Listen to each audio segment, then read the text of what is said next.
If I'm in a hotel and I call the front desk, they always say, "We'll have that right up to you, ma'am." Hello, welcome to What the Flick. I'm Christy, this is Tim, this is Alonzo. We're going to talk about a documentary called Do I Sound Gay? Alonzo is going to describe it for you. Oh, I'm going to talk about it. Oh, you. Great, fine. Okay, so David Thorpe, who is a journalist, set out to ask one of the questions that people in the gay community are embarrassed to discuss a lot of times, which is the notion of, do I have gay voice? And gay voice is kind of a thing, and where does it come from? And is it a bad thing that we have it? And should we own it? And should we try and fix it? He explores all of these things. He goes to a voice therapist. He talks to people like Tim Gunn and Dan Savage and David Sedaris, and there's some interesting answers. Take a look. This is me, David. I'm a little mystified as to why I talk the way I talk.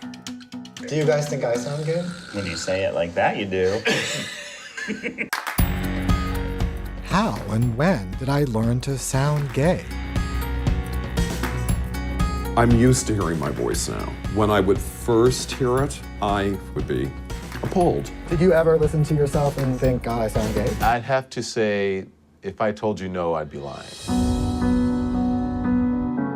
A lot of gay men are self-conscious about sounding gay because we were persecuted for that when we were young. When I was in 3rd grade, people started making fun of the way I talked, and that's when the bullying started.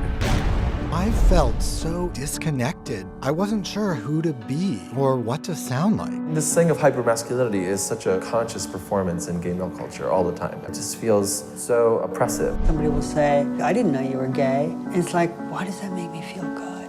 And I hate myself for thinking that. I don't think there is such a thing as sounding straight. People think my straight friend Chris sounds gay.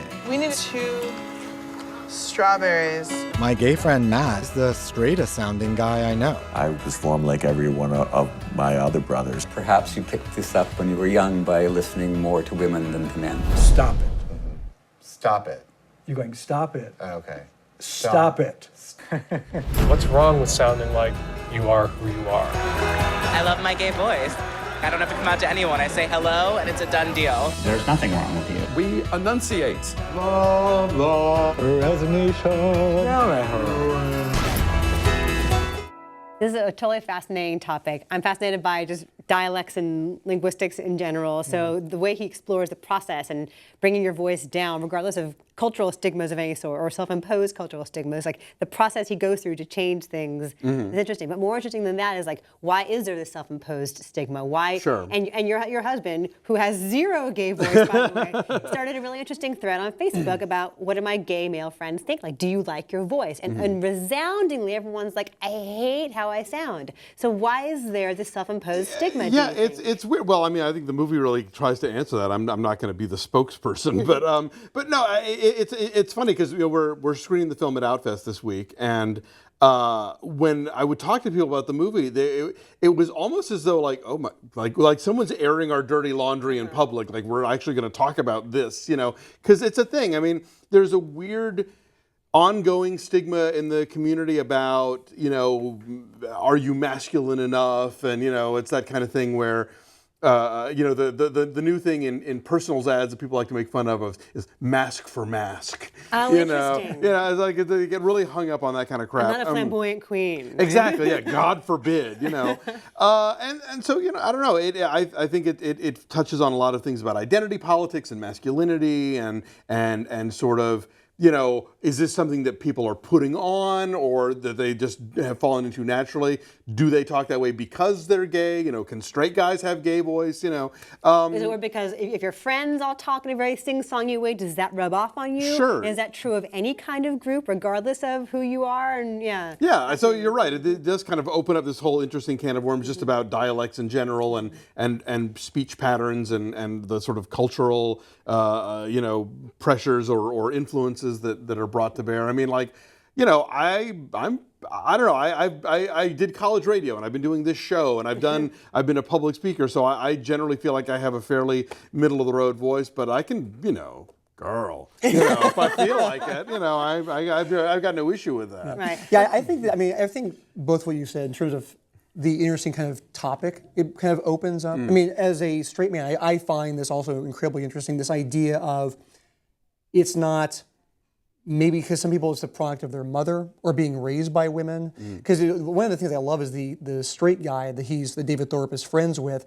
who has what people think is a gay-sounding voice, and him talking about that I believe was raised by his mother and an aunt or something like that, and that there's no rhyme or reason to it. Whereas I think culturally the stereotype is that there is a gay voice and that there's a straight voice. My one reservation about it, though, I have to say in terms of the movie, is that I do feel like the documentary falls into a category of documentaries which I have certain issues with, where I feel like the topic is really interesting, but the presentation of it leaves a lot to be desired. Right. And I mean, I've never met David Thorpe. He seems like a lovely person, and I feel horrible saying this, but I don't feel like he's necessarily the strongest presenter of this information. Well, yeah. I think in a lot of ways, like the Tim Gunns, the David Sedarises, the Dan Savages, hearing their experiences and also their experiences with their significant others in terms of how they talk about gay voice, I find much more interesting, whereas David Thorpe, some of his conversations with his friends are somewhat interesting, but I found myself thinking,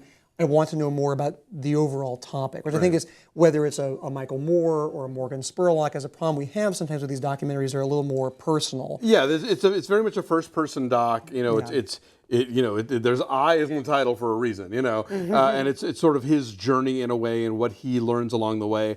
And it is his first film, so I mean, is it? Yeah, Okay. yeah. He's up till now just has been a journalist, and so you've got somebody who is new to the filmmaking process and is telling a personal documentary, which can be a tricky way to tell a larger story. Yeah. No, I admire his willingness to expose himself, but there was quite a lot of literal navel gazing in this movie. Like the first shot is of him walking around his apartment with his shirt off, and a lot of it is a little unnecessary. Like he'll show a clip from Liberace or from Rip Taylor or someone like that. People he watched on television in the 70s and identified with, but couldn't quite put a finger on why. Right. And he will say the line on top of the person saying the line, like whatever Liberace is saying to his audience, and it just feels like he inserts himself repeatedly, needlessly, when, yes, David Sedaris can say things more powerfully, or George Takei. It's not because that they're more famous than he is. I think that they're just more compelling, frankly, in terms of what they're talking about, which is not to say that David Thorpe hasn't thought about this a lot, but it's interesting that I feel like his conversations tend to be much more, frankly, like a conversation like this, just people kind of sitting around kind of talking, and there's not a lot of depth in terms of what he and his friends have to say, I feel like. I mean, I think for me, the most important thing about this movie is it opens a conversation. Right. Sure. It approaches depth. Yeah, it opens Tiptoes away. it opens the door to having a wider conversation. Right. That's the thing, like this playing thing like Outfest, I think is so incredibly helpful. It makes me more interested for what this will provoke later in terms of conversations and discussions and things like that. Oh, cool. So which number then, please? I give it a 5. I give it a 6. So our number is a 5.5. I'm sitting out on numbers because I programmed the film at Outfest, so I have to recuse myself. So 81% is our number. It is opening where? It's on demand, actually. Okay. So it's everywhere, but it is opening theatrically. It opened in New York last week. It's in New York. It's in LA this weekend. Okay. But yeah, it's on demand, so you can watch it on iTunes or wherever you VOD your VODs. Okay. Thanks. Bye.